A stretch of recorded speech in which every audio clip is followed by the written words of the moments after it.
നമ്മളെന്താ സൂക്ഷ്മദർശിനി എന്ന് പറഞ്ഞ പടം കണ്ടിട്ട് വന്നിരിക്കുകയാണ്. ട്രെയിലർ കണ്ട ഈ പടം ഒരിക്കലും നമുക്ക് കാണാൻ തോന്നൂല.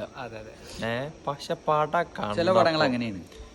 ഇന്റെ മോനെ എന്നടാ പണി വെച്ചിരിക്ക.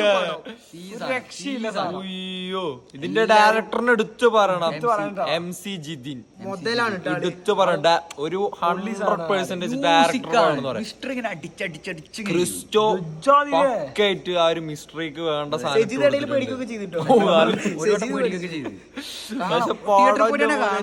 Must theatre വാച്ചാണ്. നെസ്രിയ ഒന്ന് വെറുപ്പിക്കുന്നു നല്ല പേടുണ്ടായിരുന്നു ഞങ്ങള്. തിയേറ്റർ കയറോടെ നെസ്രിയനെ ഒന്ന് ട്രോൾ ചെയ്തിരുന്നു. പക്ഷെ നെസ്രിയ ഒരു കുടുംബശ്രീ ചേച്ചിയായിട്ട് നെസ്രിയ അടിപൊളിയായിട്ട്. മലയാളത്തിലൊക്കെ ഇങ്ങനത്തെ ഒരു പടം സത്യം മിസ്റ്ററി എന്ന് പറഞ്ഞ പക്ക ഒരു മിസ്റ്ററി പടം. ധൈര്യത്തില് ടിക്കറ്റ് എടുത്ത് കണ്ടോളി, നല്ലൊരു പടം. അപ്പൊ എന്തുകൊണ്ട് നിങ്ങൾ ടിക്കറ്റ് എടുത്ത് കണ്ടോ. ബൈ.